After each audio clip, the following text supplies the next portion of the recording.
అంటే చాలబ్బా కాళ్ళకు గిరికలు కట్టుకొని ఉరుకొస్తాయి పార్టీలు. అందరికంటే ముందే అభ్యర్థులను పెట్టాలి, ఓ మలక ముందే ప్రచారం చేసుకోవాలి, చేసినవి చెప్పుకోవాలి, హామీలు గుప్పియాలి, అవతల పార్టీలను పొట్టు పొట్టు తిట్టాలి. ఎటు తిరిగి మా పార్టీనే పక్కా గెలవాలనే పట్టు మీద ఉంటారు.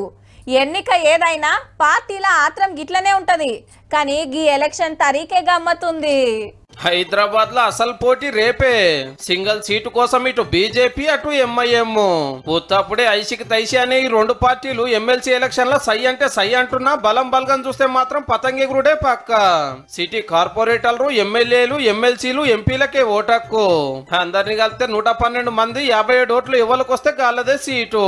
అయితే 49 మంది ఉన్న ఎంఐఎం కు 14 మంది ఉన్న కాంగ్రెస్ హిమ్మతిస్తున్నది కాబట్టి 63 ఓట్లతోటి అల్కగా గెలుస్తుంది. అదే కమలం పార్టీ బలగం 25 మంది. మేము పోలింగ్ సెంటర్ కాడికే రామన్న బాజాబ్తా చెప్తున్నా. ఒకళ్ళ 24 మంది ఉన్న బీఆర్ఎస్ సపోర్ట్ చేసిన బీజేపీ 49 కాన్నే ఆగుతుంది. అయినా పోటీ చేసుడే చిత్రం అనిపిస్తున్నదిలే. జరి ఇటు చూడండి, మా పార్టీకి కాకుండా ఎంఐఎం కోటేస్తే హిందూ ద్రోవులు అవుతారని కాంగ్రెస్ కారు కార్పొరేటర్ ఏరియాలో బ్యానర్లు కట్టిరు కమలం కార్యకర్తలు. సెంటర్ మంత్రుల కాంచెల్లి స్టేట్ లీడర్ల దాకా అందరి మాట ఇదే.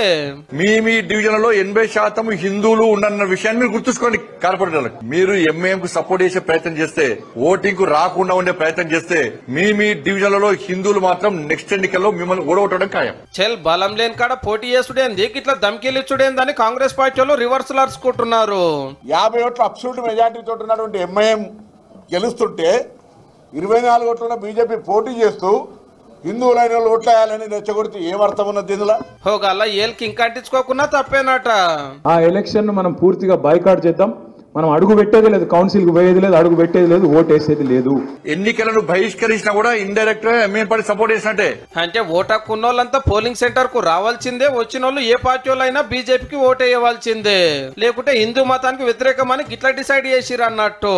ఈ దెబ్బతోటి అందరు భయపడి క్రాస్ ఓటింగ్ అవుతుంది, అట్లా గెలుస్తామని మన వల్ల ఆపొచ్చాన.